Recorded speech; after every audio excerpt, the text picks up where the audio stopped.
നമസ്കാരം. ജനകീയം 2025 സ്വാഗതം. ഇന്ന് നമ്മോടൊപ്പം ഉള്ളത് 10ാം ഡിവിഷൻ കരുവേലിപ്പടി വാർഡിലെ നമ്മുടെ പ്രിയപ്പെട്ട കൗൺസിലർ ബാസ്റ്റിൻ ബാബുവാണ്. സ്വാഗതം ബാസ്റ്റിൻ ബാബു. ഇപ്പൊ നമ്മുടെ ഭരണകാലാവധി അവസാനിക്കാൻ ഏതാണ്ട് ഇനി 2 മാസമേ ഉള്ളൂ. തിരിഞ്ഞു നോക്കുമ്പോൾ എന്തെല്ലാമാണ് നമ്മൾ ചെയ്തതായിട്ട് നമുക്ക് വന്നത്? തിരിഞ്ഞു നോക്കുമ്പോഴത്തേക്കും വളരെ മനസ്സിന് ആത്മസംതൃപ്തി നൽകുന്നൊരു പ്രവർത്തനമാണ് ഈ 5 വർഷക്കാലം കൊണ്ട് ഡിവിഷനിൽ ചെയ്യാൻ സാധിച്ചത്. കാര്യം ഒരു പുതിയൊരു കൗൺസിലർ, പ്രത്യേകിച്ച് പ്രതിപക്ഷത്തിരിക്കുന്ന ഒരു കൗൺസിലറിനെ സംബന്ധിച്ചിടത്തോളം ജനങ്ങൾ കണ്ടുവരുന്നൊരു രീതിയുണ്ട്. അപ്പോൾ ആ രീതിയിൽ നിന്നൊക്കെ മാറി ഒരു കൗൺസിലറിന് എന്ത് ചെയ്യാൻ സാധിക്കുമെന്ന് കാണിക്കാൻ പറ്റിയൊരു കാലയളവാണ് 2020-2025 കാലഘട്ടം ഞാൻ വിലയിരുത്തുന്നത്. ഒരു നിരവധി പ്രവർത്തനങ്ങൾ ഡിവിഷനിൽ ചെയ്യാൻ സാധിച്ചു, നിരവധി പ്രൊജക്റ്റുകൾ ഡിവിഷനിലേക്ക് കൊണ്ടുവരാൻ സാധിച്ചിട്ടുണ്ട്. പിന്നെ അതുപോലെ തന്നെ സംസ്ഥാന തലത്തിലും ജില്ലാ തലത്തിലുമൊക്കെ അംഗീകാരങ്ങൾ ഡിവിഷനെ തേടിയെത്തി. അപ്പൊ അതൊക്കെ നോക്കുമ്പോഴത്തേക്കും വളരെയധികം സന്തോഷം നൽകുന്ന പ്രവർത്തനം. പരമ്പരാഗത കൗൺസിലർ എന്ന് ആ ഒരു ധാരണ ഉണ്ടല്ലോ. പരമ്പരാഗതമായിട്ട് കൗൺസിലർ എന്ന് പറയുമ്പോൾ കാണാൻ നാക്കുക, പിന്നെ ലൈറ്റ് കത്തിക്കുക, അങ്ങനെയുള്ള ഒരു ധാരണയാണ്. പിന്നെ ലെറ്റർ കൊടുക്കുക, ഇതാണ് സാധാരണ രീതിയിൽ ഒരു കൗൺസിലർ എന്ന് പറയുമ്പോൾ ജനങ്ങളുടെ മനസ്സിൽ ഉയർന്നു വരുന്നത്. അതിൽ നിന്ന് വ്യത്യസ്തമായിട്ട് എന്താണ് ഒരു കൗൺസിലർ എന്ന് ജനങ്ങൾക്ക് കാണിച്ചു കൊടുക്കുവാൻ കഴിഞ്ഞ ഒരു കൗൺസിലറാണ് ശ്രീ ബാസ്റ്റിൻ ബാബു. കാരണം എന്തെല്ലാം ചെയ്യാൻ പറ്റും, ഒരു നമുക്ക് കിട്ടിയ പരിമിതമായ സൗകര്യം കൊണ്ട് എന്തെല്ലാം ചെയ്യാൻ പറ്റുമെന്ന് കാണിച്ച ഒരു കൗൺസിലറാണ്. അതിന്റെ പല അംഗീകാരങ്ങളും ബാസ്റ്റിൻ ബാബുവിനെ തേടിയെത്തി. ഈ ആരായിരുന്നു മാർഗദർശി? അങ്ങനെ പ്രത്യേകിച്ചൊരു മാർഗദർശി എന്ന് എനിക്ക് പറയാൻ പറ്റില്ല. കാരണം നമ്മൾ ഓരോരുത്തരുടെ പ്രവർത്തനങ്ങൾ കണ്ട് വളർന്നവരാണ്. അപ്പോൾ ഞാൻ ഡിവിഷനിലേക്ക് കടന്ന് വരുമ്പോഴത്തേക്കും എനിക്കൊരു വ്യക്തമായ ഒരു പ്ലാനിങ് ഉണ്ടായിരുന്നു എന്നുള്ളത്, ചെയ്യണം എന്നുള്ളൊരു പ്ലാനിങ് എനിക്കുണ്ടായിരുന്നു. പക്ഷെ ആ പ്ലാനിങ്ങിന്റെ ഒരു എന്താ പറയാ, എൻ്റെ ഒരു ഇത് പറയുകയാണെന്നുണ്ടെങ്കിൽ പ്ലാനിങ്ങിന്റെ ഒരു 40% മാത്രമേ എനിക്ക് ചെയ്യാൻ സാധിച്ചിട്ടുള്ളൂ. 60% ഇപ്പം കിടക്കണേ. അതായത് ഒരു 40% എനിക്ക് ചെയ്യാൻ പറ്റിയിട്ടുള്ളൂ. എൻ്റെ ഒരു പ്ലാനിങ്ങിൽ 40% എനിക്ക് ചെയ്യാൻ സാധിച്ചിട്ടുള്ളൂ. ബാക്കി ഒരു 60% എന്റെ പ്ലാനിങ്ങിലേക്ക് എത്തിയിട്ടില്ല. കാര്യം സാഹചര്യവും അങ്ങനെ എല്ലാം, കോവിഡ് ഉപതെരഞ്ഞെടുപ്പുകൾ അങ്ങനെ എല്ലാം വന്നിരുന്നത്. കാരണം കോർപ്പറേഷനിൽ തന്നെ 2 ഉപതെരഞ്ഞെടുപ്പ് വന്നു, പിന്നെ ഒരു നിയമസഭാ തെരഞ്ഞെടുപ്പ് വന്നു, നിയമസഭ ഉപതെരഞ്ഞെടുപ്പ് വന്നു, പാർലമെന്റ് തെരഞ്ഞെടുപ്പ്. അപ്പൊ അങ്ങനെ എല്ലാം വരുമ്പോഴത്തേക്കും സ്വാഭാവികമായിട്ടൊരു ലാഗ് സംഭവിക്കും.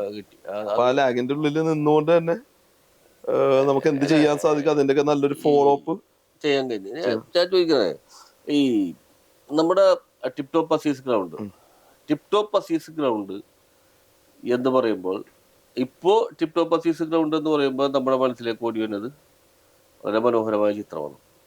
മുമ്പ് ആ ഗ്രൗണ്ടിനെ കുറിച്ച് പറയുമ്പോൾ തന്നെ നമുക്ക് ഏതാണ്ട് ആ റോഡിൽ കൂടി പോകാനായിട്ടുള്ളൊരു വിമുഖത. ഞാൻ പലപ്പോഴും എൻ്റെ ചേട്ടൻ്റെ വീട് അതിലങ്ങ് പോയിട്ടുണ്ടെങ്കിൽ എൻ്റെ ചേട്ടൻ്റെ വീടാണ്. പക്ഷെ ഞാൻ പലപ്പോഴും ഒഴിവാക്കി പഴയ പോസ്റ്റ് ഓഫീസ് റോഡ് വഴി പോകുള്ളൂ. അതായത് ബാസ്റ്റിന്റെ വീടിന്റെ വഴിയേ പോകുള്ളൂ. കാരണം അവിടെ എന്തൊക്കെ ഉണ്ടാവുന്ന എനിക്ക് തന്നെ ഓർമ്മില്ല.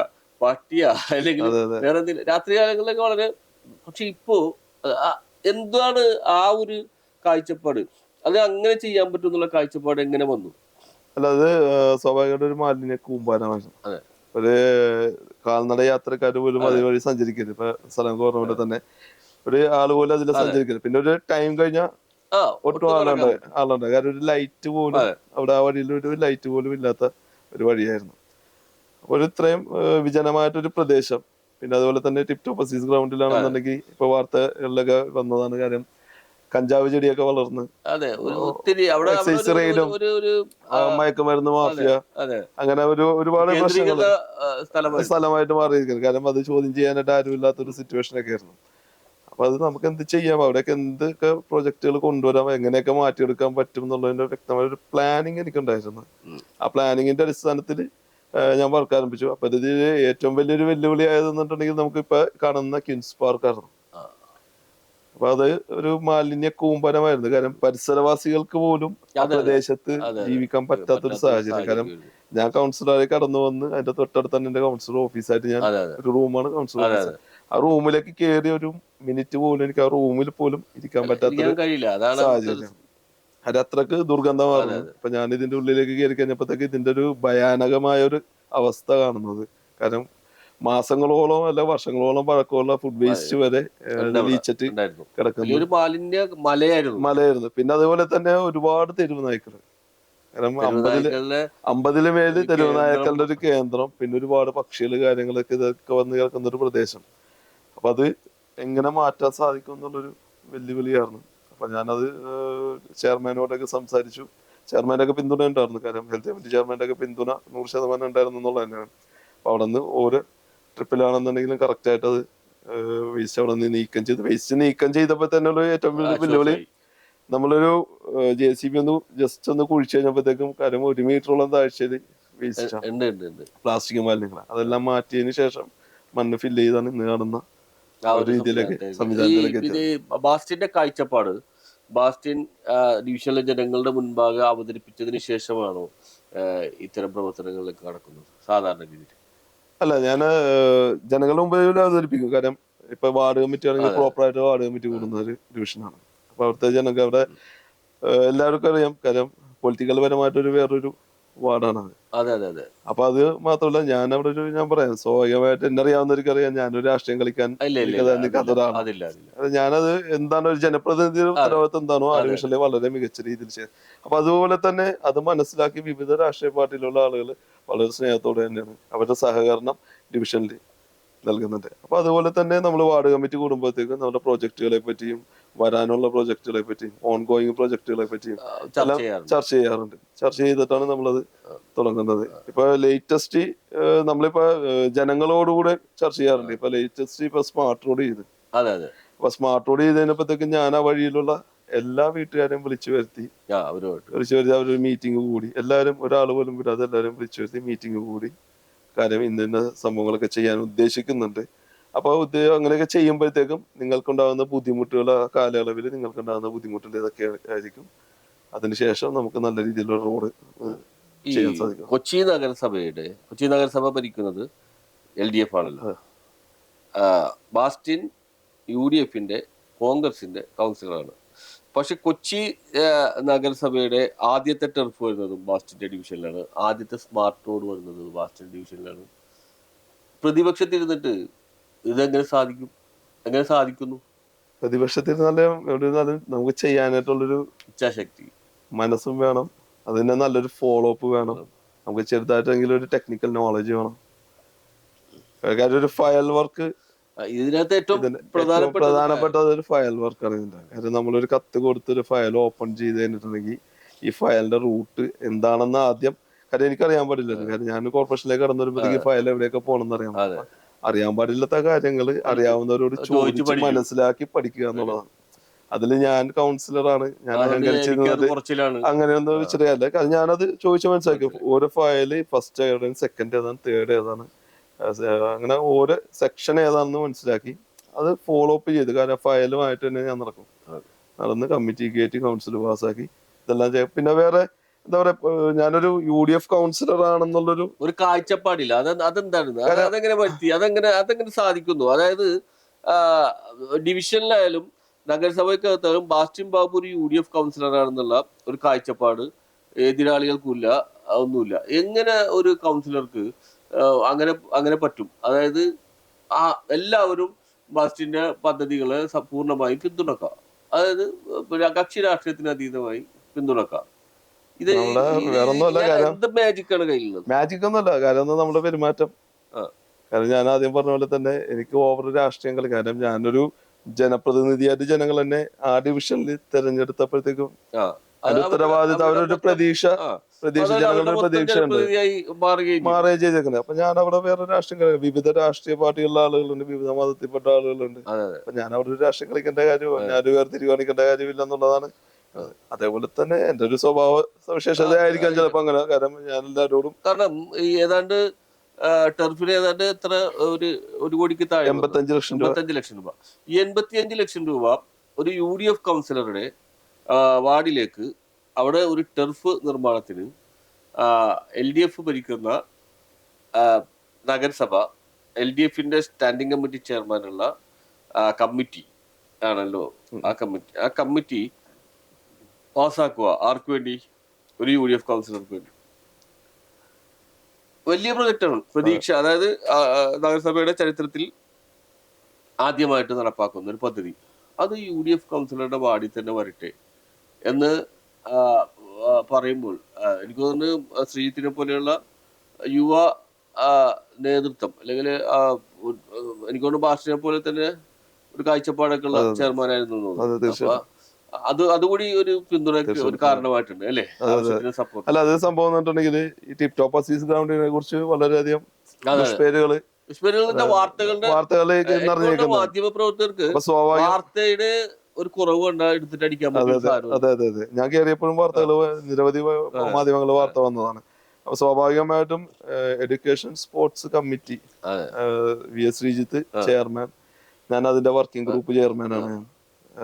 അപ്പൊ ഞങ്ങള് തീരുമാനം എടുക്കുമ്പോഴത്തേക്കും വളരെ ആലോചിച്ച് ആണ് ഞങ്ങൾ തീരുമാനം എടുക്കുക. കാരണം ഒരു പ്രൊജക്ടുകളുമായിട്ട് ബന്ധപ്പെട്ട് യാതൊരുവിധ പ്രശ്നമില്ലാത്തൊരു കമ്മിറ്റിയാണ്. നിരവധി പ്രൊജക്ടുകൾ ഞങ്ങൾ കൊണ്ടുവരാൻ ശ്രമിച്ചിട്ടുണ്ട്. കാരണം ഒരുപാട് ലാബുകൾ ഞങ്ങളുടെ ഒരുപാട് ഞങ്ങൾ ചെയ്തിട്ടുണ്ട്. കാരണം സാധിച്ചത് മാത്രമല്ല, ഞങ്ങള് ഓണാക്കിയ ഒരു പ്രൊജക്ട് ഇന്നവരെ ഓഫ് ചെയ്ത് നോക്കേണ്ട ഒരു സിറ്റുവേഷൻ വന്നിട്ടില്ല. കാരണം അതുമായിട്ട് മുന്നോട്ട് പോകുന്നത്. കാരണം ഒരു എതിരഭിപ്രായം ആ ഒരു കമ്മിറ്റിയിൽ ഞങ്ങൾ പറഞ്ഞിട്ടില്ല. കാരണം അതേപോലെ കൂടി ആലോചിച്ച് മുന്നോട്ട് പോകുന്നൊരു കമ്മിറ്റിയാണ്. അപ്പൊ ഞങ്ങൾ ഓരോ പ്രോജക്ട് ചെയ്യുമ്പോഴത്തേക്കും അപ്പൊ ഞാൻ എന്റെ ഒരു ആശയം ഞാൻ പറഞ്ഞു, നമുക്ക് ടിപ് ടോപ്പ് അസീസ് ഗ്രൗണ്ട് ഒന്ന് ക്ലിയർ ആക്കി എടുക്കണം. അങ്ങനെ ഒരു ടർഫ് പ്ലാനിങ് ഉണ്ട്. അപ്പൊ ശ്രീജിത്തിനോടാണ് പറയുന്നത്, അപ്പൊ ചെയർമാൻ നമുക്കത് പ്ലാൻ ചെയ്യാം. ഞങ്ങളത് പ്ലാൻ ചെയ്തു. ഞാനത് ആദ്യമേ തന്നെ അതിന്റെ എസ്റ്റിമേറ്റ് കാര്യങ്ങളൊക്കെ എല്ലാം ഞാനത് ക്ലിയർ ചെയ്ത്, എന്തൊക്കെ മെറ്റീരിയൽ എന്നെല്ലാം ക്ലിയർ ചെയ്തു. അതിനുശേഷമാണ് നമ്മളിത് പ്രൊജക്ട് വെക്കുന്നത്. പ്രൊജക്ട് വെച്ച് കഴിഞ്ഞപ്പോഴത്തേക്കും സ്വാഭാവികമായിട്ടും ഇപ്പൊ പറഞ്ഞ പോലെ തന്നെ ഭരണപക്ഷ ആളുകളുടെ നിന്നൊരു എതിർപ്പ് വരും എന്നുള്ളതായിരുന്നു എന്റെ വിചാരം. അത് അങ്ങനെയായിരുന്നു. പക്ഷെ അതിനെ തകിടം മറിച്ചുകൊണ്ട് പ്രതിപക്ഷത്തിൽ നിന്നായിരുന്നു ഒരു വിമർശനം. ടർഫ് വന്നതിന്, അതായത് എനിക്ക് വന്നതിനല്ല, എനിക്ക് ടർഫ് വരുന്നതിനെതിരെ ഒരു വിമർശനം ഞങ്ങളുടെ കൗൺസിലർമാർ തന്നെ ഉന്നയിച്ചത്. അത് എനിക്ക് പറയാതെ പോകാൻ പറ്റില്ല. കാരണം അത് ഞാൻ എല്ലാം പറഞ്ഞിട്ടുള്ള കാര്യം നടന്നെന്ന് പറഞ്ഞു. കാരണം അവിടെ നിന്നാണ് ഉണ്ടായത്. അപ്പൊ ആ ഒരു കൗൺസിൽ വെച്ചാണെങ്കിലും മേയർ വളരെ സ്ട്രോങ് ആയിട്ട് പറഞ്ഞു ടർഫ് വന്നിരിക്കും. അങ്ങനെയാണ് ആ വർക്ക് ഓണാകുന്നത്. അപ്പൊ അത് വളരെ ഫാസ്റ്റ് ആയിട്ട്, കാരണം ഇപ്പൊ നമുക്കാണ് എന്താണെങ്കിൽ, കാരണം ബാസ്റ്റിൻ ബാബുവിന് ഒരു ടർഫ് വന്നിട്ടുണ്ടെങ്കിൽ നമ്മള് പള്ളുരുത്തിൽ ഒരു ടർഫ്, ജനപ്രതിനിധിയുടെ ഞാൻ പറയണത് ഒരു വർക്ക് നമുക്ക് കിട്ടുക എന്നുള്ളതല്ല പ്രശ്നം. കിട്ടാൻ നമ്മൾ ആവശ്യപ്പെട്ട് നമുക്ക് കിട്ടും. പക്ഷെ ആ വർക്ക് നടപ്പാക്കാൻ എത്രമാത്രം നമ്മൾ പ്രയത്നിക്കുന്നുണ്ട് എന്നുള്ളതാണ്. അതിൽ പ്രധാനമായിട്ട് ഞാൻ പറഞ്ഞത് ഒരു പ്ലാനിങ്, വ്യക്തമായ ഒരു പ്ലാനിങ് വേണം എന്നുള്ളതാണ്. കാരണം നമ്മളൊരു എസ്റ്റിമേറ്റ് ക്രിയേറ്റ് ചെയ്യുമ്പോൾ തന്നെ വ്യക്തമായ ഒരു പ്ലാനിങ് നമുക്ക് വേണം. അതായത് ടെക്നിക്കൽ നോളജ്, നമുക്ക് ചെറുതായിട്ട് ടെക്നിക്കൽ നോളജ് വേണമെന്ന് പറഞ്ഞാൽ, കാരണം ഒരു വർക്ക് പൂർത്തീകരിക്കണമെങ്കിൽ എന്തൊക്കെ ഐറ്റംസ് അതിൽ ആഡ് ചെയ്യണം, എന്തൊക്കെ ഐറ്റംസ് വന്നാലാണ് ഒരു വർക്കിന്റെ പൂർത്തീകരണം വരുന്നത് എന്നുള്ളത് നമുക്കൊരു വ്യക്തമായ ധാരണ നമുക്ക് വേണം. അപ്പൊ അതിന് വേണ്ട ഐറ്റംസ് എല്ലാം നമ്മള്, കാരണം 4 സെക്ഷനായിട്ടാണ് ആ വർക്ക് വരുന്നത്. കാരണം ഒരു 50 ലക്ഷം രൂപ ആദ്യം അനുവദിച്ചു. അത് കഴിഞ്ഞ് രണ്ടാമത്തെ വർഷമാണ് 20 ലക്ഷം രൂപ അനുവദിക്കുന്നത്. ആ 20 ലക്ഷം രൂപ അനുവദിക്കുന്ന ആ കാലയളവിൽ തന്നെ ഒരു ഡിവിഷൻ ഫണ്ട്, തനത് ഫണ്ട് ചാർജ് ചെയ്തു. 10 ലക്ഷം രൂപ തനത് ഫണ്ട് ചാർജ് ചെയ്തു. പിന്നെ ഒരു 5 ലക്ഷം രൂപയുടെ അഡ്വാൻസ് ഫണ്ട് അങ്ങനെ ചെയ്തിട്ടാണ്. കാരണം ഇതെല്ലാം തീർക്കാൻ വേണ്ടി വ്യക്തമായ ഒരു സെക്ഷൻ ബേസ് പ്ലാനിങ് ഇട്ടിട്ടാണ്. കാരണം A to Z, കാരണം ഇത് തീർന്നു കഴിഞ്ഞാൽ വർക്ക് ഫിനിഷ് ചെയ്ത് തന്നെ CHED എന്ന ഇൻസ്റ്റിറ്റ്യൂഷനെ നമ്മൾ ഏൽപ്പിക്കണേ. ആ രീതിയിൽ അവർക്ക് ഇനി വേറെ ഒന്നും ചെയ്യാനില്ല. അത്രയും ക്ലിയർ ആയിട്ടാണ് നമ്മളത് ഏൽപ്പിച്ചത്. ഉദ്ഘാടനത്തിന്റെ പിറ്റേ ദിവസം ഓഗസ്റ്റ് 16-ാം തീയതി ഉദ്ഘാടനം, 17-ാം തീയതി മുതൽ CHED കൈമാറി. അവർക്ക് വേറെ ഒന്നും ചെയ്യാനില്ല. ആ ഒരു സിറ്റുവേഷനിലേക്ക് ഒരുപാട് ചെറുപ്പക്കാര് കൊച്ചിയിലെ, പ്രത്യേകിച്ച് പശ്ചിമ കൊച്ചിയിലെ ഒരുപാട് ചെറുപ്പക്കാർ ആ ടർഫിനെ ആശ്രയിക്കുന്നുണ്ട്. കാരണം ക്രിക്കറ്റും ഫുട്ബോളും. അതെ, കോർപ്പറേഷൻ നല്ലൊരു വരുമാനം, കാരണം പകുതി റേറ്റ് ആണെന്നുണ്ടെങ്കിലും കോർപ്പറേഷൻ 8 ലക്ഷം രൂപയോളം വരുമാനം. അതാണ് ഞാൻ പറഞ്ഞത്. അല്ല, ഈ കായിക പ്രേമികൾക്ക് താങ്ങാവുന്ന തുകയും, എന്നാൽ കോർപ്പറേഷന് വെറുതെ പിന്നെ മാലിന്യം തിങ്ങി നിറഞ്ഞൊരു സ്ഥലം ഒരു വരുമാന മാർഗമാക്കി മാറ്റാൻ ബാസ്റ്റിനെ കൊണ്ട് കഴിഞ്ഞു എന്നുള്ളതാണ്. പിന്നെ ഈ ഏത് കാര്യത്തിലും ബാസ്റ്റിൻ ഒരു ശ്രദ്ധ ചെലുത്താറുണ്ട്. അതായത് ഇപ്പോൾ ഒരു പ്രൊജക്ട് ഒരു പ്രൊജക്റ്റ് നടപ്പാക്കുമ്പോൾ അതിനുവേണ്ടി ഫയൽ വെച്ചാൽ ആ ഫയലിൽ ഓരോ ദിവസവും ഫോളോ അപ്പ് ചെയ്യുന്ന ഒരു കൗൺസിലറാണ് മാസ്റ്റർ ബാബു എന്നാണ് എനിക്ക് മനസ്സിലായിട്ടുള്ളത്. അത് ഫോളോ അപ്പ് ചെയ്ത് അത് ലാഗിങ് ഇവിടെ വരുന്നു, ആ ലാഗിങ് തടയാൻ വേണ്ടി ഒരുപക്ഷെ ബാസ്റ്റിൻ നേരിട്ട് പോയിട്ട് കാര്യങ്ങൾ നടത്തുന്ന എനിക്കൊണ്ട് ഇപ്പൊ ഡിവിഷനിൽ നടന്നുകൊണ്ടിരിക്കുന്ന വർക്കുകൾ പോലും അത്തരത്തിൽ വളരെ വേഗത്തിൽ, അതായത് അല്ലെങ്കിൽ ഈ സമയം കഴിഞ്ഞാൽ പിന്നെ നടക്കൂല എന്നുള്ളത് കൊണ്ടിട്ട് വളരെ വേഗത്തിൽ നടപ്പാക്കുന്ന ഒരു കൗൺസിലർ. അത് പശ്ചിമ കൊച്ചിയിലും മികച്ച കൗൺസിലർ എന്നുള്ള രീതിയിൽ തന്നെയാണ് കക്ഷി രാഷ്ട്രീയ ഭേദമായിട്ട് എല്ലാവരും ബാസ്റ്റിനെ കാണുന്നത്. ബാസ്റ്റിനെ ഒരുപക്ഷെ ഒരുപാട് പ്രതീക്ഷ പൊതുജനങ്ങൾക്ക്, എനിക്ക് തോന്നുന്നു ആ ഡിവിഷനിലെ ജനങ്ങൾക്ക് മാത്രമല്ല പുറത്തും ബാസ്റ്റിനെ കുറിച്ച് ആളുകൾക്ക് ഒരുപാട് പ്രതീക്ഷയുണ്ട്. അതിനിടയിലാണ് ഒരു ദിവസം ബാസ്റ്റിൻ എന്ന് പറയുന്ന ജനപ്രതിനിധി, അതായത് വിമർശനങ്ങൾ ഉന്നയിക്കാൻ ആർക്കും ഇല്ല, എന്നാൽ ഉന്നയിച്ച വിമർശനങ്ങൾ പാളിപ്പോവുകയും ചെയ്ത ജനപ്രതിനിധി. ചില കോണുകളിൽ നിന്ന് വിമർശനങ്ങൾ ഉയർന്നു വന്നു, പക്ഷെ അതെല്ലാം പാളിപ്പോയി.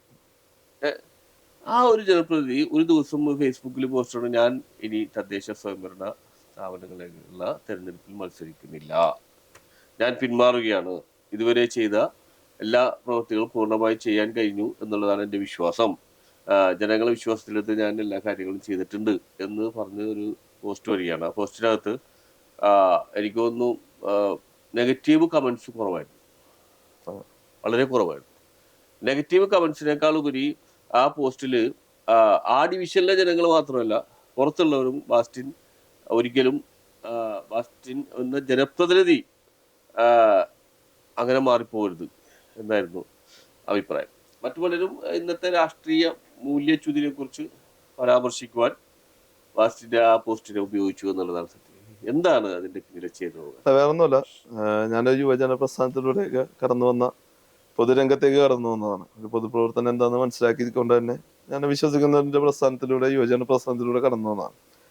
അപ്പോൾ ഏതൊരു യുവജന പ്രസ്ഥാനത്തിലൂടെ നമ്മൾ പൊതുപ്രവർത്തന രംഗത്തേക്ക് വരുമ്പോഴത്തേക്ക് നമുക്ക് വേണ്ടത് കാര്യങ്ങൾ കൂടുതൽ നന്നായിട്ട് ചെയ്യാൻ വേണ്ടിയിട്ടാണ് അധികാരം ഉപയോഗിക്കേണ്ടത്.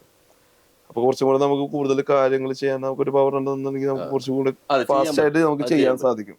അതിന്റെ ഏറ്റവും വലിയ ഉദാഹരണമാണ് നമ്മളിപ്പോ ഡിവിഷനിലെ കാര്യങ്ങളൊക്കെ ചെയ്യാൻ പറ്റിയത്. അപ്പൊ അതേപോലെ ഞാൻ എന്റെ ഡിവിഷന്, കാര്യം 10ാം ഡിവിഷൻ ഞാൻ താമസിക്കുന്ന, എന്റെ വീടിരിക്കുന്ന ഡിവിഷനാണ് 10ാം ഡിവിഷൻ. ഞാനപ്പോ അവിടെ മത്സരിച്ചു.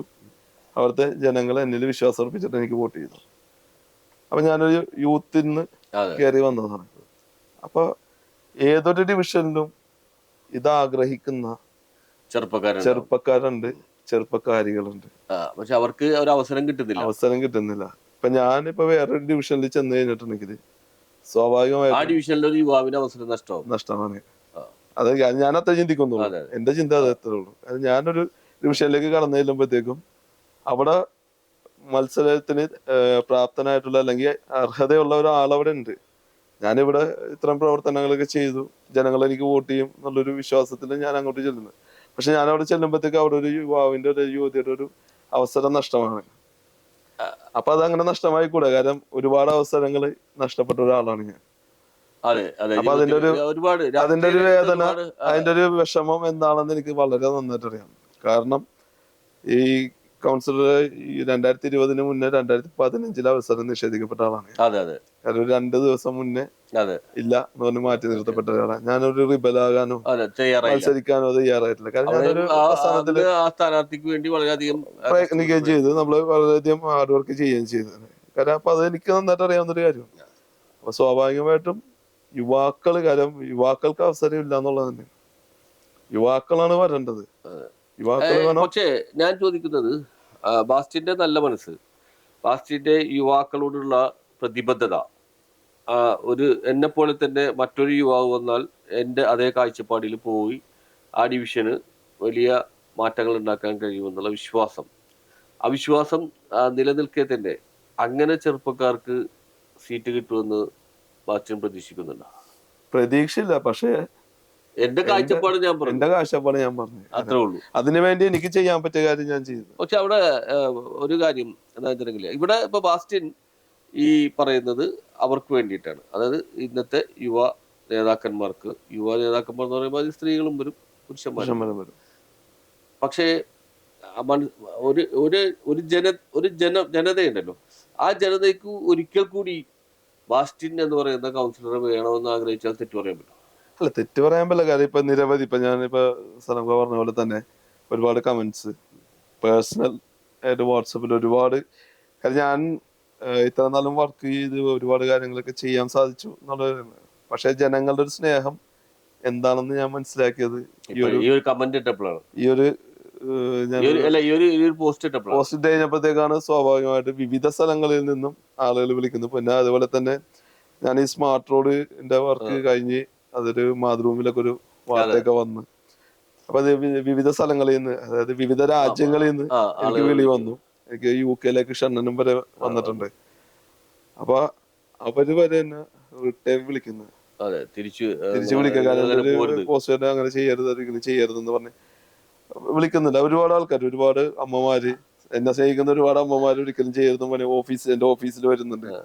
അപ്പൊ അങ്ങനെയൊക്കെ വരുന്നത് കാരണം അത് അവരുടെ സ്നേഹമാണ് അവരെ കാണിക്കുന്നത്. കാരണം എല്ലാവരും, കാരണം വിവിധ രാഷ്ട്രീയ പാർട്ടികളിലെ ആളുകള് എന്നെ വിളിച്ച് ബാസിന് ഒരിക്കലും അങ്ങനെ ചെയ്യരുത്, കാരണം ബാസിന് നമുക്ക് പ്രതീക്ഷയാണെന്നൊക്കെ പറഞ്ഞു. പക്ഷെ ഞാനത് ഒരു കാര്യം ശ്രദ്ധിച്ചായിരുന്നു പോസ്റ്റില്.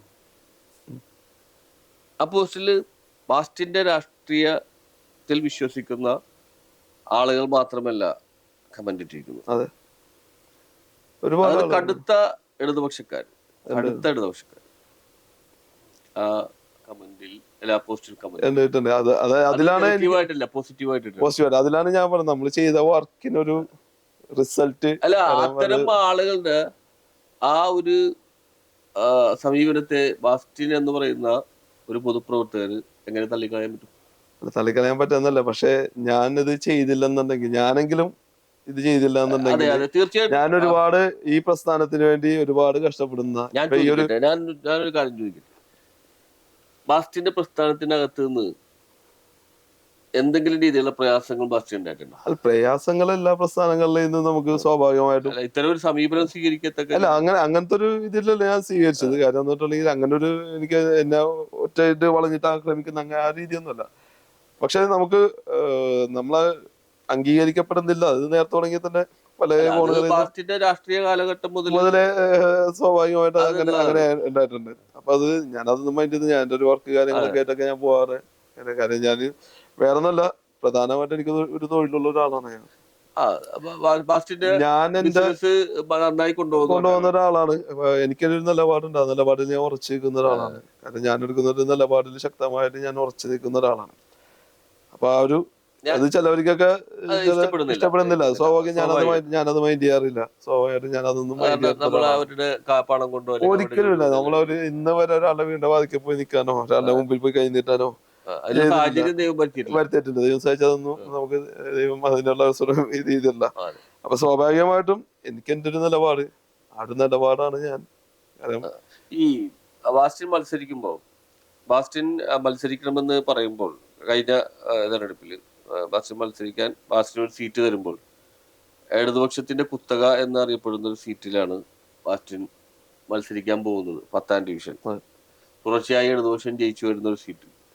ആ സീറ്റിനകത്ത് അന്ന് അതിനു മുമ്പത്തെ UDF സ്ഥാനാർത്ഥിയുടെ ആ ഒരു പ്രവർത്തനവും ആ നന്നായി പ്രചരണ രംഗത്തൊക്കെ നിന്നു. എനിക്കൊരു ബാസ്റ്റിനൊക്കെ വലിയ രീതിയിൽ അതിനുവേണ്ടി പ്രയത്നിക്കുകയും ചെയ്തു. പക്ഷെ ജനം അത് ഉൾക്കൊണ്ടില്ല. ഇടതുപക്ഷത്തിന് നല്ല മേൽക്കോയ്മ കൊടുത്തുകൊണ്ട് വിജയിപ്പിക്കുകയും ചെയ്തു. ഈ ബാസ്റ്റിന് സീറ്റ് തരുമ്പോൾ ബാസ്റ്റിന്റെ പാർട്ടിക്കാർ എന്താണ് ചിന്തിച്ചത്? അതായത് അതൊന്നും വരാൻ പോലില്ല. സീറ്റിന്റെ ഘടന പക്ഷേ എല്ലാവരും തെറ്റിച്ചുകൊണ്ട് ബാസ്റ്റിൻ ആ സീറ്റ് UDF വേണ്ടി പിടിച്ചെടുത്ത് എന്ന് മാത്രമല്ല, ഞാൻ എന്താണ് ഒരു ജനപ്രതിനിധി എന്ന് കാണിക്കാനും കൂടി കഴിഞ്ഞു. അവിടെയാണ് ഗുണം. നമ്മള് ചിലപ്പോ അട്ടിമറി വിജയം നേടും.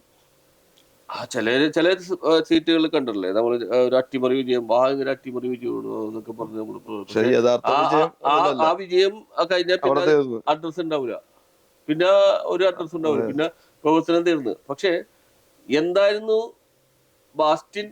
ബാസ്റ്റിനെ ഏൽപ്പിച്ച ചുമതല, അതായത് പാർട്ടി ഏൽപ്പിച്ച ചുമതല, ജനം ഏൽപ്പിച്ച ചുമതല, ആ ചുമതല കൃത്യമായി നിർവഹിച്ചു കഴിഞ്ഞിട്ട് ഒരു സുപ്രഭാതത്തില് ഞാനിനിയില്ല, ഞാൻ മറ്റുള്ളവർക്ക് വേണ്ടി വഴിമാറി കൊടുക്കണം, അത്രയും പ്രായമായ ബാസ്റ്റിൻ. അതിന്റെ അല്ല ഞാൻ പറഞ്ഞത്, ഞാനൊരു വേറൊരു ഡിവിഷനിലാണ് പോയി. അല്ല അത് സ്വാഭാവികം. മറ്റൊരു ഡിവിഷനിലാണ്. അല്ല ഞാൻ ചോദിക്കട്ടെ, ഈ ഡിവിഷനിലാണ് ഇപ്പൊ ബാസ്റ്റിൻ ഇപ്പൊ നറുക്കെടുപ്പോ മറ്റു കാര്യങ്ങളൊക്കെ വന്ന് ഈ ഡിവിഷൻ തന്നെ ഒരു ജനറൽ ഡിവിഷനായി മാറുകയാണെങ്കിൽ ബാസ്റ്റിന്റെ നിലപാട് എന്തായിരിക്കും? ഞാൻ എന്റെ ഒരു നിലപാട് പറ്റൂല. അത് ജനങ്ങളോട് കാണിക്കുന്ന ഒരു ഇതല്ല. ഒരിക്കലും ഇല്ല. കാര്യം എന്നിട്ടുണ്ടെങ്കിൽ അല്ല ഞാൻ ചോദിക്കുന്നത് 40% കഴിഞ്ഞുള്ളൂ, 60% ഇപ്പോഴും പെൻഡിംഗ്. അങ്ങനെ പറയുന്ന ജനപ്രതിനിധി ഒരവസരം കൂടി ആ 60% പൂർത്തീകരിക്കാൻ വേണ്ടേ? 60% അല്ല, 100% എന്നെ ഞാനല്ല അവസാന വാക്ക്.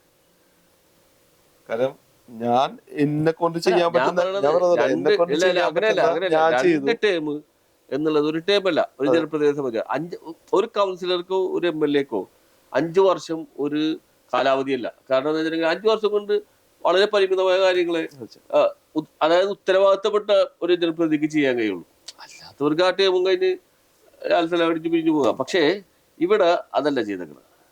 ഇവിടെ നിങ്ങൾ കാണിച്ചിരിക്കുന്നത് ഏതൊരു ജനപ്രതിനിധിക്കും, കൊച്ചി നഗരസഭയിലെ ഏതൊരു ജനപ്രതിനിധിക്കും മാതൃകയാവുന്ന രീതിയിലുള്ള പ്രവർത്തനങ്ങൾ കാഴ്ചവെച്ചിട്ട്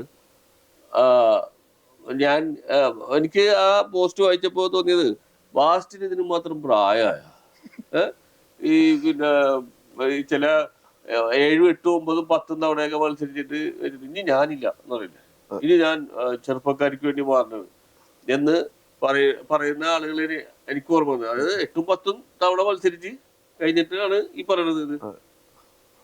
അത് വേറെ ഒന്നുമല്ല സനക്ക, ഞാൻ വേറെ ഒന്നുമല്ല. ഓപ്പണായിട്ട് ഞാൻ പറഞ്ഞിട്ടുണ്ടെങ്കിൽ ഞാനിപ്പോ ഞാൻ മാറിയ അടുത്തൊരാൾക്ക് ഒരു അവസരം വരും. അത് വരും തീർച്ചയായിട്ടും. അടുത്തൊരു യുവാവിന് തന്നെ ഒരു അവസരം കൊടുക്കണമെന്നുള്ളതല്ല. അതിനുവേണ്ടി ഞാൻ ശ്രമിക്കും. ഇപ്പൊ എന്റെ ഒരു വിഷയം ഇപ്പൊ നറുക്ക് വീഴ എങ്ങനെയാന്ന് വെച്ചാൽ, ഇപ്പൊ ഞാൻ മാറിക്കഴിഞ്ഞാൽ അടുത്തൊരു യുവാവിന് അവസരം വരും.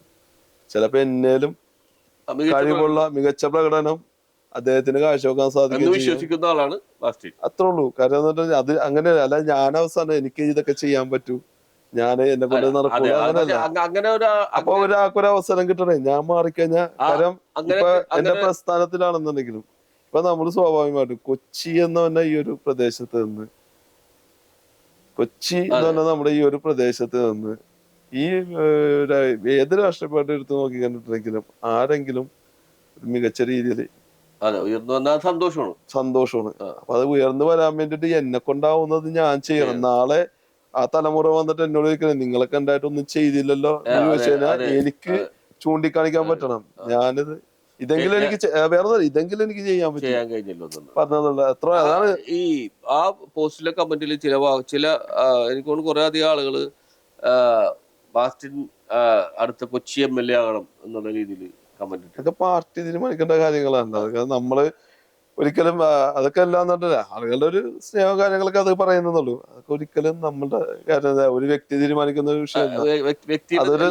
ഞാൻ പറഞ്ഞതേ വ്യക്തി തീരുമാനിക്കേണ്ട വിഷയമല്ല. പക്ഷെ ജനമത ആഗ്രഹിക്കുന്നു എന്നുള്ളതിന്റെ കുറച്ച് കൊച്ചി MLA ആണ്, കൊച്ചി MLA ആകണമെന്ന് ജനം ആഗ്രഹിക്കുന്നു എന്നുള്ളതിന്റെ ഒരു കമന്റുകളാണ് അതിനകത്ത് വരുന്നത്. ജനം എന്ന് പറയുമ്പോൾ കുറെ ആളുകൾ ആ ഒരു രീതിയിലാണ് കമന്റ് ഇട്ടേക്കണത്. സ്വാഭാവികമായിട്ടും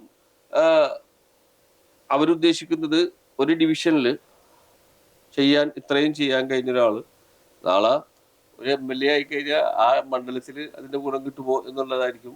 അതുകൊണ്ടിട്ടായിരിക്കും എനിക്ക് തോന്നുന്നത് ആ ഡിവിഷനിലുള്ളവരെക്കാൾ കൂടുതൽ പുറത്തുനിന്നുള്ളവർ അത്തരത്തിൽ പരാമർശിച്ചിട്ടുള്ളത്. അത് ഇനി പാർട്ടി തീരുമാനിക്കേണ്ടതാണ്.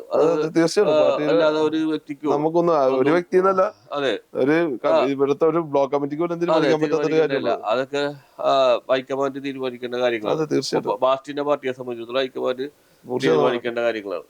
അത് അതിന്റെ ചർച്ച വരുമ്പോൾ നടക്കും. പക്ഷെ ഇപ്പോഴും ജനം ബാസ്റ്റിനെ ആഗ്രഹിക്കുന്നു. പക്ഷെ അർഹതപ്പെട്ട ആളുകൾ അത് പാർട്ടിയെ തീരുമാനിക്കണ്ടേ. അർഹതപ്പെട്ടത് ആരാണെന്ന് തീരുമാനിക്കേണ്ടത് പാർട്ടിയാണ്. അവിടെ ഇപ്പൊ ഈ പറയുന്ന ബാസ്റ്റിൻ ഒരു ചെറുപ്പക്കാരന് വേണ്ടിയിട്ട് അല്ലെങ്കിൽ ഒരു ചെറുപ്പക്കാരിക്ക് വേണ്ടിയിട്ട് ഞാൻ വഴിമാറി കൊടുക്കുമെന്ന് പറയുമ്പോൾ അവിടെ ഒരു ചെറുപ്പക്കാരിയോ വന്നില്ലെങ്കിൽ ബാസ്റ്റിൻ അതെങ്ങനെ പ്രതികരിക്കും? ഞാനത് നല്ല രീതിയിൽ പ്രതികരിക്കും. കാരണം ഞാനൊരു വഴിമാറി കൊടുത്തിട്ട് ഒരു യുവാവിന് വേണ്ടിയിട്ടല്ല, അല്ലെങ്കിൽ ഒരു യുവതിക്ക് വേണ്ടിയിട്ടാണ് നമ്മൾ വഴിമാറി കൊടുക്കുന്നത്. അതിന്റെ പ്രതികരണം ഉണ്ടാവും, എന്റെ ഭാഗത്തുനിന്ന് ഉണ്ടാവും. കാരണം ഞാനത് എന്റെ നേതാക്കളോട് ഒരു പിൻഗാമി ബാസ്റ്റിനൊരു പിൻഗാമിന് ഇന്ന് വരെ കണ്ടെത്തിയിട്ടില്ല. ഇല്ല, അങ്ങനെ ഒരിക്കലും ഇല്ല. കണ്ടെത്തേണ്ട ആവശ്യമില്ല. അങ്ങനെ ഇല്ല, ഒരിക്കലും ഇല്ല. കാരണം ബാസ്റ്റിന്റെ ഒരു പിൻഗാമിനെ എപ്പോഴും കൊണ്ടുവന്ന് നടക്കല് അങ്ങനെയൊന്നും ഒരിക്കലും ഞാൻ അങ്ങനെ ചെയ്തിട്ടില്ല. കാരണം എന്ന് പറഞ്ഞിട്ടുണ്ടെങ്കിൽ അർഹതപ്പെട്ടവര് കയറി വരണം എന്നുള്ളതാണ്. അല്ല ബാസ്റ്റിന്റെ കഴിവുകൊണ്ട് ബാസ്റ്റിന്റെ കൂടെ നടക്കുന്നതുകൊണ്ട് ഒരാള് കയറി വരണം എന്നല്ല. ഇവിടത്തെ പ്രശ്നങ്ങൾ എന്താണെന്നറിയോ? ഇവിടെ ഞാൻ മത്സരിച്ചു, ഞാൻ ജയിച്ചു. അടുത്ത 5 വർഷം കഴിയുമ്പോൾ ഞാൻ എൻ്റെ ഭാര്യനെ കൊണ്ടുവരും. അത് കഴിഞ്ഞിട്ട് അത് ജനറൽ വാർഡായി ചിലപ്പോൾ മകനെ കൊണ്ടുവരും, അല്ലെങ്കിൽ ഞാൻ തന്നെ നിൽക്കും. അത് കഴിഞ്ഞിട്ട് ഇനി എൻ്റെ മകൻ വിവാഹം കഴിഞ്ഞിട്ടുണ്ടെങ്കിൽ ഈ ഒരു സിസ്റ്റം കക്ഷി രാഷ്ട്രീയ ഭേദമന്യേ വന്നുകൊണ്ടിരിക്കുകയാണ്. അല്ല, സിസ്റ്റം, കാരണം ആ സിസ്റ്റത്തിനൊക്കെ മാറ്റം വരണം. കാരണം എന്നിട്ടുണ്ടെങ്കിൽ ആ സിസ്റ്റത്തിനോടൊക്കെ എനിക്ക് വലിയ താല്പര്യമില്ലാത്ത ഒരാളാണ്. കാരണം എനിക്കും ഭാര്യയുണ്ട്. അതെ, തീർച്ചയായിട്ടും. എനിക്കും ഭാര്യ ഇല്ലാത്തല്ല, എനിക്കും ഭാര്യയുണ്ട്. ആളുകൾ എന്നോട് ചോദിക്കാറുണ്ട്.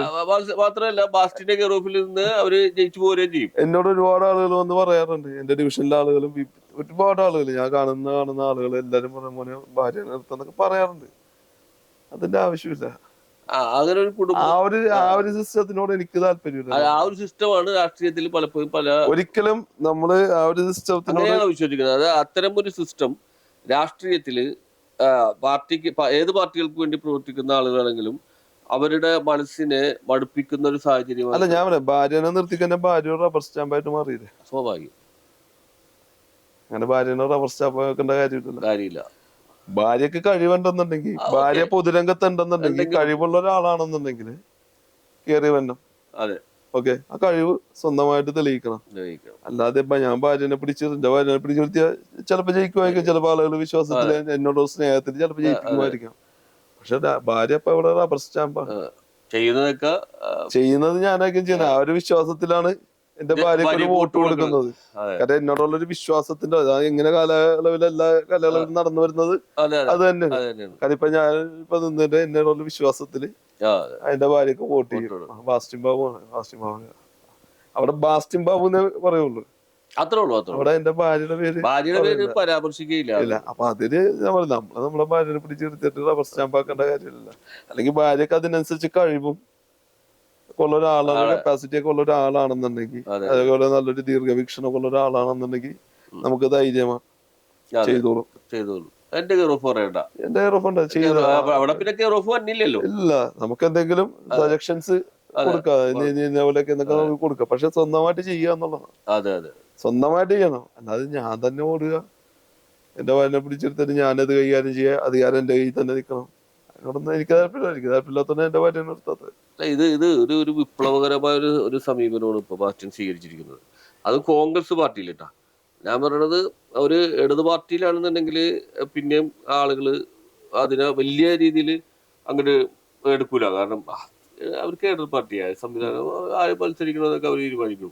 ഇപ്പൊ ഞാൻ പിന്മാറണമെന്ന് പറഞ്ഞ പാർട്ടിയല്ലേ തീരുമാനിക്കണത് എന്നുള്ള രീതിയിലേക്ക്. അപ്പൊ പിന്മാറണമെന്ന് പറഞ്ഞാൽ തന്നെ പാർട്ടി വിരുദ്ധമാണ്. ഏതില്? ഒരു കേഡർ പാർട്ടിയിൽ ഞാൻ പിന്മാറണമെന്ന് പറഞ്ഞിട്ടുണ്ടെങ്കിൽ പാർട്ടി വിരുദ്ധമാണ്. പാർട്ടിയോട് തീരുമാനം പാർട്ടി പറയാതെ ഒന്നും ചെയ്യാൻ പാടില്ല എന്നുള്ളതാണ്. കോൺഗ്രസില് അങ്ങനെ ഒരു സമീപനമല്ല. പക്ഷേ കോൺഗ്രസിൽ അങ്ങനെ ഒരു സമീപനം സ്വീകരിക്കുന്നവരില്ല. അവിടെ പ്രശ്നം. അവിടെയാണ് ബാസ്റ്റിൻ ഒരു പുതിയ ഒരു സാധനം, ഒരു കുപ്പിയിൽ ഒരു ഭൂതത്തിനെ തുറന്നുവിട്ടൊക്കെയാണ്. ഈ ഭൂതം ഇനി ഇവിടെ ഈ തദ്ദേശ സ്വയംഭരണ തെരഞ്ഞെടുപ്പ് കാലഘട്ടത്തിൽ എന്തൊക്കെ സംഭവിക്കുന്നത് ഒരു പിടിയില്ല.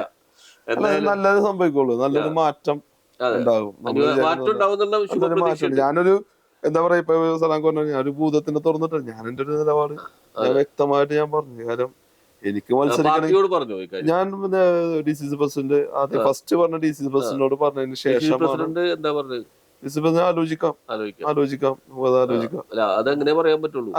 പറഞ്ഞു. ഞാൻ എന്റെ തീരുമാനം ഞാൻ പറഞ്ഞു പ്രസിഡന്റിനോട്. ഞാൻ പറഞ്ഞത് നേരിട്ട് കണ്ട് ഞാൻ പ്രസിഡന്റിനോട് പറഞ്ഞതാണ്. അതിനുശേഷം ദിവസങ്ങൾക്ക് ശേഷമാണ് ഞാൻ ഫേസ്ബുക്കിൽ പോസ്റ്റ്. ഒരുപക്ഷെ ഈ കാലയളവിൽ ബാസ്റ്റിൻ ബാബു ഒരു ചെയർമാനൊക്കെ ഇരിക്കേണ്ട സാഹചര്യം ഉണ്ടായിരുന്നു. പക്ഷെ സ്വന്തം പാർട്ടിയിൽ നിന്നുള്ള എല്ലാവർക്കും അറിയാവുന്ന ഒരു കാര്യമാണ്, അത് പോയി. ഒരുപക്ഷെ എനിക്ക് തോന്നുന്നു ഇനി ബാസ്റ്റിൻ വീണ്ടും മത്സരിക്കുകയും UDF എന്തെങ്കിലും രീതിയിലുള്ള ഒരു മേൽക്കോയ്മ കൊച്ചി നഗരസഭ കിട്ടുകയാണെങ്കിൽ പക്ഷെ ഒരു ഡെപ്യൂട്ടി മേയർ പോസ്റ്റിലൊക്കെ ഇരിക്കാൻ പറ്റിയ ഒരാള് അതൊക്കെ എല്ലാം പാർലമെന്റ് പാർട്ടി അതെ കൂടിയിട്ട് അതെ തീരുമാനിച്ചാൽ അതൊക്കെ അങ്ങനെ ഒരു ചെയ്യുന്നത്. കാഴ്ചപ്പാട് പൊതുജനങ്ങൾക്ക് ഉണ്ടാവുമല്ലോ സ്വാഭാവികമായിട്ടും. ജനങ്ങൾക്ക് പല ആഗ്രഹങ്ങളും ഉണ്ടാവും. കാരണം തീരുമാനിക്കുന്നത് നമ്മളോടുള്ള പാർട്ടിയാണ്. അതെ അതൊക്കെ നമ്മളോട് സ്നേഹം കൊണ്ട് അതെ അവർ അതെ. ആഗ്രഹിക്കുന്നതാണ്. അപ്പൊ അതെല്ലാം ഉപേക്ഷിച്ച് അതൊന്നും വേണ്ട. ഞാൻ എന്റെ എന്റെ ഞാൻ ഒരു ചെറുപ്പക്കാരനായിരുന്നു. ഞാൻ യൂത്ത് രംഗത്ത് നിന്നാ വന്നത്. ആ യൂത്ത് അത് അന്ന് എനിക്ക് കിട്ടേണ്ട പല അവസരങ്ങളും തട്ടിത്തെറിപ്പിച്ചപ്പോഴും ഞാനതിന് മനസ്സിൽ വിഷമമുണ്ടെങ്കിലും പക്ഷെ അവിടെ വേറൊരു നമ്മളവിടെ പാർട്ടിയാണ് വലുത്. കാര്യം എതിർപ്പും കാണിക്കാതെ പാർട്ടി ആര് അതെപ്പോഴാ നിലപാടാണ് പാർട്ടി. അത്തരം അനുഭവങ്ങളിലൂടെ വന്ന ബാസ്റ്റിൻ ഈ ഒരു സമീപനം സ്വീകരിച്ചില്ലെങ്കിലേ അത്ഭുതമുള്ളൂ. കാരണം അല്ലെങ്കിൽ സ്വന്തം മനസാക്ഷിയോട് തന്നെ ചെയ്യുന്ന ഒരു ഇതായിരിക്കും. കാരണം എനിക്ക് കിട്ടി കഴിഞ്ഞാൽ പിന്നെ ഞാൻ നേരത്തെ പറഞ്ഞേക്കോ ഒന്നുമില്ല എന്നുള്ള സമീപനം എനിക്ക് കിട്ടിയല്ലോ. പക്ഷെ അത് തന്നെ പ്രാവർത്തികമാക്കുമെന്നുള്ള ബാസ്റ്റിന്റെ സമീപനം, ആ സമീപനത്തെ ഒരുപാട് അഭിനന്ദിക്കുന്നു. ഒപ്പം ഇതുപോലെ പ്രവർത്തിക്കുന്ന ഒരു ജനപ്രതിനിധി, ജനങ്ങളുടെ ഇടയിൽ നിൽക്കുന്ന ജനപ്രതിനിധി ഒറ്റയടിക്ക് പിന്മാറുന്നതിൽ ജനങ്ങൾക്കുള്ള ആശങ്ക അത് ഒരു മാധ്യമപ്രവർത്തകൻ എന്ന നിലയിൽ താങ്കളെപ്പോലുള്ള ആളുകൾ മത്സരരംഗത്ത് ഉണ്ടാകണമെന്ന് ആഗ്രഹിക്കുന്ന ആളാണ് ഞാൻ. കാരണം ഒരു തെരഞ്ഞെടുപ്പിൽ നമുക്ക് ഒരു നമുക്ക് കാഴ്ചപ്പാട് ഉണ്ടാകണമെന്നുണ്ടെങ്കിൽ അത്തരം പ്രവർത്തിക്കുന്ന ആളുകൾ ഏത് തെരഞ്ഞെടുപ്പിലും, കൗൺസിലർ എന്നല്ല, തദ്ദേശ സ്വയംഭരണ തെരഞ്ഞെടുപ്പ് മാത്രമല്ല, ഏത് തെരഞ്ഞെടുപ്പിലും അത്തരം ആളുകൾ ഉണ്ടാകണമെന്ന് മനസ്സുകൊണ്ട് ആഗ്രഹിക്കുന്നതാണ്. താങ്കളുടെ ഈ സമീപനത്തെ അഭിനന്ദിക്കുന്നു. ഒപ്പം ഒരു പുനർചിന്തനം ഉണ്ടാകുമെന്ന് ജനം പ്രതീക്ഷിക്കുന്നു. അത് താങ്കളുടെ കയ്യിലാണ്. മറ്റു കാര്യങ്ങളും താങ്കളുടെ ഒരു കാര്യം പറയാം, പാർട്ടിയുടെ കയ്യിലും കുറെ കാര്യങ്ങളുണ്ട്. ബാസ്റ്റിനോട് പറഞ്ഞാണ് ബാസ്റ്റിന്റെ സമീപനം, പാർട്ടിയുടെ തീരുമാനം അംഗീകരിക്കാൻ പറ്റില്ല. ബാസ്റ്റി മത്സരിക്കണം എന്ന് പറഞ്ഞാൽ ബാസ്റ്റിന് എന്ത് ചെയ്യാൻ പറ്റും? അല്ലെങ്കിൽ പിന്നെ പാർട്ടി വിരുദ്ധനാണ്, പാർട്ടി വിരുദ്ധനാകേണ്ടി വരും. അപ്പൊ അത്തരത്തിലുള്ള നല്ല രീതിയിലുള്ള കാര്യങ്ങൾ എന്റെ തീരുമാനത്തെ അംഗീകരിക്കും, 100% അംഗീകരിക്കും. നല്ലൊരു തീരുമാനം എന്നുള്ള കാര്യം ഇപ്പോഴത്തെ നേതൃത്വം, അതുകൊണ്ട് ഇപ്പോഴത്തെ നേതൃത്വത്തിൽ എനിക്ക് നല്ല പ്രതീക്ഷ. നേതൃത്വത്തിന് കുറച്ച് ഗുണമുണ്ട്. അതുകൊണ്ടിട്ട് ചൂണ്ടിക്കാണിക്കാൻ പറ്റും. പല ഡിവിഷനിലും ബാസ്റ്റിനെ ചൂണ്ടിക്കാണിക്കാൻ പറ്റും. അവിടെ നോക്ക്, ബാസ്റ്റിനെ എടുത്ത സമീപനം നോക്ക് എന്ന് നേതൃത്വത്തിന് സുഖമായി പറയാനുള്ള ഒരു അവസരം കൂടി ബാസ്റ്റിൻ ഒരുക്കി കൊടുക്കേണ്ടത്. തീർച്ചയായും പൊതുരംഗത്ത് ജനങ്ങളുടെ ഇടയിൽ ബാസ്റ്റിനെന്നും ഉണ്ടാകുമെന്ന് ഉണ്ടാകും, ഉറപ്പായിട്ടും ഉണ്ടാകും. വേറെന്തെങ്കിലും ഈ കാലയളവ് കഴിയാൻ നിൽക്കുന്ന സമയത്ത് ബാസ്റ്റിന്റെ ഡിവിഷനിലെ ജനങ്ങളോടും ഒപ്പം പാർട്ടിയോടും പറയാനുണ്ട്? പ്രത്യേകിച്ച് ഒന്നുമില്ല. കാര്യം ഇത്രയും നാള് എല്ലാവരും ഒരു പിന്തുണ, വളരെ മികച്ചൊരു പിന്തുണയാണ് കിട്ടിയത്. കാര്യം ആദ്യത്തെ ഒരു സമീപനം, ആദ്യത്തെ ഒരു വർഷങ്ങളിലെ ആളുകളുടെ സമീപനം പോലെയല്ല രണ്ടാം വർഷം മുതൽ കിട്ടി തുടങ്ങി. കാരണം അവര് ഒരുപാട് സ്നേഹിക്കുന്നു, അവരെ നമ്മളെ വർക്കുകളൊക്കെ അംഗീകരിക്കുന്നു, അവരുടെ പ്രശ്നങ്ങൾ പരിഹരിക്കാനായിട്ടൊക്കെ. അപ്പൊ അവിടെ എല്ലാം മാറി. കാര്യം പാർട്ടി ഇല്ല അവിടെ, ഒരു പാർട്ടി ഇല്ല അവിടത്തെ പല പരിപാടികളും കാണുമ്പോൾ എനിക്ക് തോന്നുന്ന ഒരു കാര്യം, കാരണം പാർട്ടി ഇല്ല. കാര്യം എന്നിട്ട് ഇപ്പൊ ഈ ഏറ്റവും അവസാനം നടന്നത് നമ്മുടെ ക്രിസ്മസുമായിട്ട് ബന്ധപ്പെട്ട പരിപാടി, ന്യൂ ഇയർ പരിപാടി, ഗംഭീര പരിപാടി. ആ ഗംഭീരമായതിന്റെ പിന്നില് അവരെല്ലാരും കൂടെ ഒരുമിച്ച് നിന്നുകൊണ്ടാണ്. ഞങ്ങള് സ്വാഭാവികമായിട്ട് ഒരു പരിപാടി നടക്കുമ്പോഴത്തേക്കും സ്വാഭാവികമായിട്ട് ചെറിയൊരു ഫണ്ട് സ്വരൂപണം ഉണ്ടാവും. അപ്പൊ സ്വാഭാവികമായിട്ട് ഞങ്ങൾ എല്ലാവരും കൂടി വീട്ടിലേക്ക് കയറി ചെല്ലുമ്പോഴത്തേക്കും വീട്ടുകാരും ഞെട്ടിപ്പോണേ. ഞാനാണ് വന്നത്, മറ്റവര് പിന്നെ വന്നതാണെന്ന് വിചാരിച്ചിട്ട് ബസ് കയറിക്ക് ഒരു മിനിറ്റ്. ഞാൻ എല്ലാരും കൂടി ഒരുമിച്ചാ വന്നത്.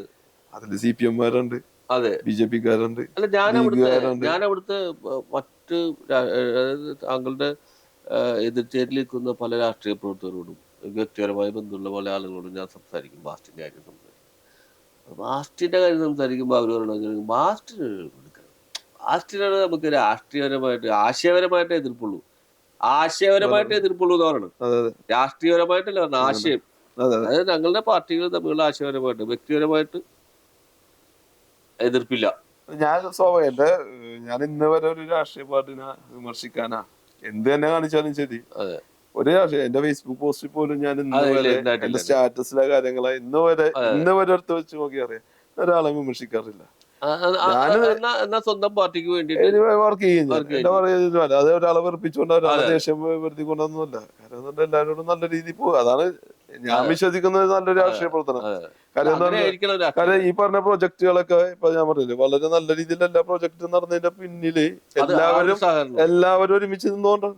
അല്ലാതെ എന്റെ മിടുക്ക് മാത്രമായിട്ട് ഞാൻ കാണുന്നില്ല. കാരണം അവിടെ നിൽക്കുന്ന ഇപ്പൊ ടിപ് ടോപ്പ് അസീസ് ഗ്രൗണ്ടില് ഈ പറഞ്ഞ ടർഫ് വന്നു. ടർഫ് വരുമ്പോഴത്തേക്കും സ്വാഭാവികമായിട്ടും എല്ലാവരും പിന്തുണയുണ്ട്, എല്ലാവരും സപ്പോർട്ട് ഉണ്ട്. പേഴ്സണലി എല്ലാവരും ഇപ്പൊ ഞാൻ വേറെ പ്രധാനമായിട്ടൊരു കാര്യം ഞാൻ പറയാം. കാരണം ടിപ് ടോപ്പ് അസീസ് ഗ്രൗണ്ടിന്റെ മുൻവശത്ത്, അതായത് ഇപ്പൊ നിൽക്കുന്ന ആ ഒരു എൻട്രൻസില് CPM-ന്റെ ഒരു കൊടിമരം ഉണ്ടായിരുന്നു, ഒത്ത നടക്കുന്ന വെച്ചാൽ. അപ്പൊ അത് വേറെ എവിടെയും നമുക്കത് ആ ഗേറ്റ് വെക്കാൻ പറ്റാത്തൊരു സാഹചര്യം വന്നു. അപ്പൊ സ്വാഭാവികമായിട്ട് എനിക്കൊരു ടെൻഷൻ ഉണ്ടായിരുന്നു. കൊടിമരമാണ്, അതൊരു ബുദ്ധിമുട്ട് വരും. അപ്പൊ ഞാനത് പ്ലാൻ ചെയ്ത ആളോട് പറഞ്ഞു നമുക്ക് എങ്ങോട്ടെങ്കിലും ഒക്കെ ഒന്ന് മാറ്റാൻ തന്നപ്പോഴത്തേക്ക് അത് പൊസിഷൻ സാറേ എങ്ങനെയെന്ന് പറഞ്ഞു.